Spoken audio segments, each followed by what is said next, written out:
మరణాలకు కారణమైంది.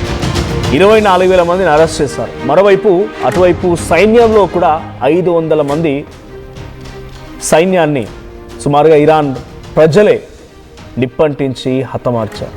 ఒకరిద్దరు కాదు, ఈ స్థాయిలో మరణాలు ఎప్పుడు కూడా ఇరాన్ దేశం చూసి ఉండదు.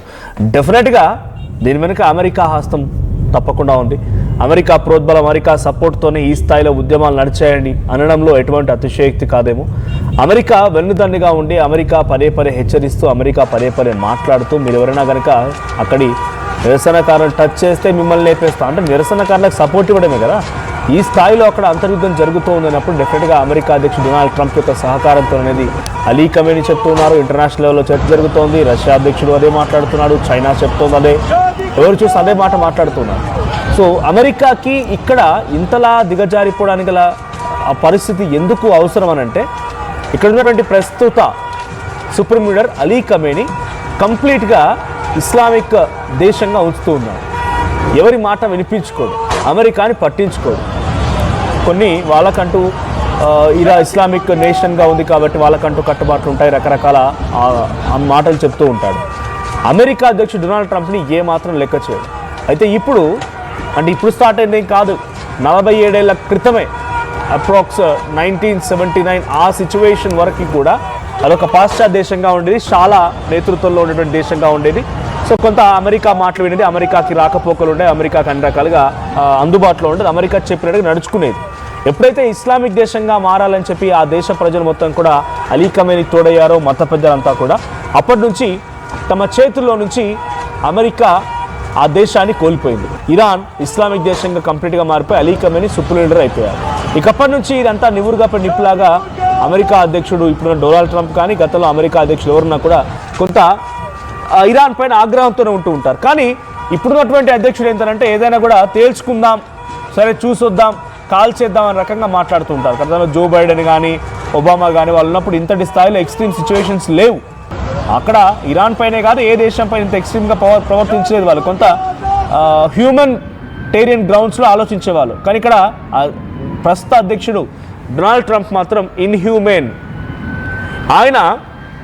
ఆయన అవసరాల కోసం ఇరానియన్లను రెచ్చగొట్టి అక్కడ వాళ్ళంతా వాళ్ళు స్వతంత్రంగా స్వచ్ఛంగా ఉంటే అక్కడ ఒక అంతర్యుద్ధాన్ని తీసుకొచ్చి రెజా పహ్లవి అనేటువంటి వ్యక్తికి మళ్ళీ నీకు ఆ పీఠాన్ని ఇచ్చేస్తాను, ఆ సుప్రీం లీడర్ పీఠాన్ని నువ్వే అధిరోహిస్తావని ఆయనకు సైతం రెచ్చగొట్టి వాళ్ళందరినీ రోడ్లపైకి ఎక్కించి ఉద్యమాలు చేయించి ఈరోజు 5,000 మంది మరణానికి అటు ఇరాన్ సైన్యం తిప్పికొట్టి వీళ్ళందరి మరణాన్ని డైరెక్ట్గా రాసింది, లిఖించింది ఇరాన్ సైన్యం. అయినప్పటికీ ఇక్కడ డొనాల్డ్ ట్రంప్ మాత్రం బ్యాక్ ఎండ్లో ఉంటూ వీళ్ళన్నింటి కూడా గమనిస్తూ వాళ్ళని మానిటర్ చేయడం మొదలుపెట్టాడు. సో 5,000 మంది సామాన్య ప్రజలు ఇప్పుడు ఇరాన్లో మరణించారు. 24,000 మందిని అరెస్ట్ చేశారు. 500 మంది సైన్యం కూడా మరణించారు. అలీ కమేనీ ఏమాత్రం వెనక్కి తగ్గడం లేదు. ఇంకా ఇటువంటి నినాదాలు చేస్తూ రోడ్లకు ఎక్కితే ఇంకా హతమారుస్తామంటున్నాడు. ఇంకా ఒక ఆందోళన వాతావరణం ఉంటుంది అని చెప్తూనే ఉన్నాడు. అయితే ఇప్పుడు ఇదే సమయంలో ఇంకొక బిగ్గెస్ట్ ట్విస్ట్ ఏంటంటే, ఇజ్రాయెల్ ఇంకా ఈ పరిస్థితి ఇలాగే కొనసాగితే మేము మళ్ళీ దాడి చేయాల్సి వస్తుంది. అమెరికాని వద్దని చెప్పారు. అంటే పుతిన్ నెతన్యాహు ఫోన్ తర్వాత చాలా పరిణామాలు చోటు చేసుకున్నాయి.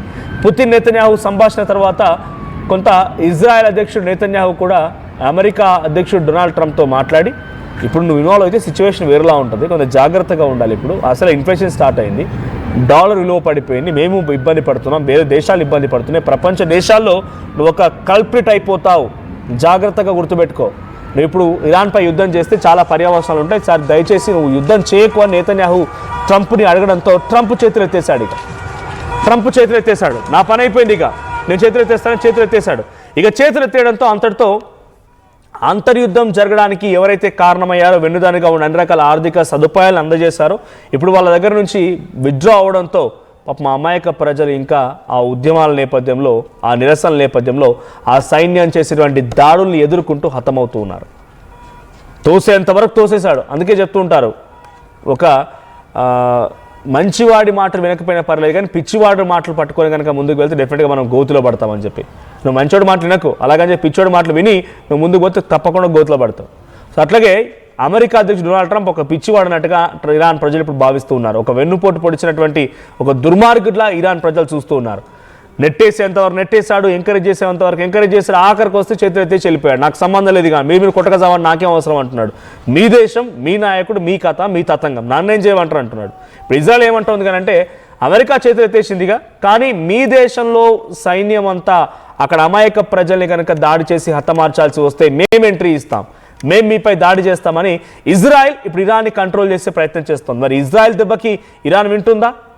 ఇరాన్ వెనక్కి తగ్గుతుందా? ఆ నిరసనకారులని ఆపుకునే ప్రయత్నం చేస్తుందా? అక్కడ స్పెషల్ ఏరియా ఉంది ఒకటి, ఆ ఏరియా పేరు కుద్రాసా. సో ఆ ఏరియా పేరు కుద్రిష్. సో ఈ కుద్రిష్ ఏరియాలో పెద్ద ఎత్తున ఈ మరణాలు ఇంకా పెరుగుతున్నాయి. కుద్రిష్ వేర్పాటువాదులు అంట, వాళ్ళంతా కూడా heavy north area of north western Iran, Kurdish area of north west Iran, వీళ్ళంతా కూడా సపరేటిస్ట్, కుద్రిష్ సపరేటిస్ట్ అంటే వేర్పాటువాదులు. వీళ్ళంతా యాక్టివ్ అయిపోయి ఈ నిరసనలు ఆందోళన మధ్యలో వారంతా యాక్టివ్ అయిపోయి ఆందోళన మరింతగా రెట్టింపు చేసి ఒక వ్యవస్థను ఏర్పాటు చేసే ప్రయత్నం చేశారు. ఇప్పుడు అలాంటి వాళ్ళందరూ కూడా ఇరాన్ సైన్యం చేతిలో తునాతునకలైపోతున్నారు, హతమారుస్తోంది.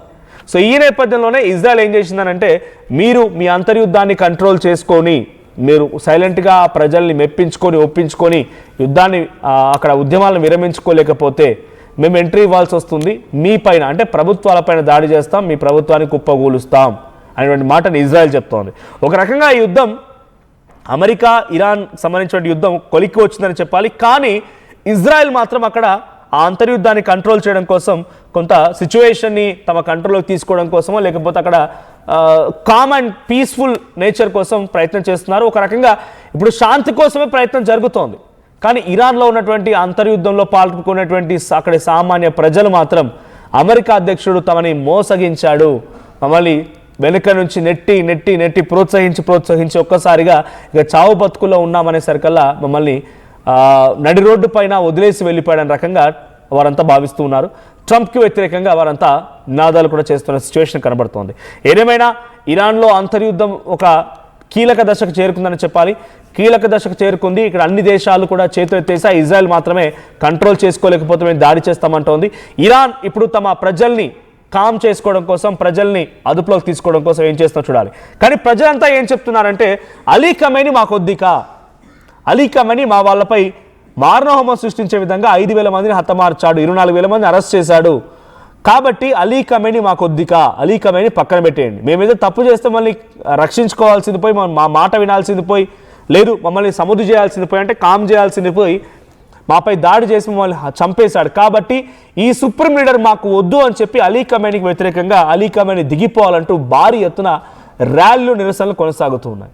సో డిఫరెంట్గా తెలిసిందే, ఇస్లామిక్ దేశాలంటే అక్కడ ప్రధానులు, అధ్యక్షులు లేకుంటే సుప్రీం లీడర్లు ఉన్నా కూడా అక్కడ వ్యవస్థ మొత్తం కూడా అక్కడి సైన్యం చేతిలో ఉంటుంది.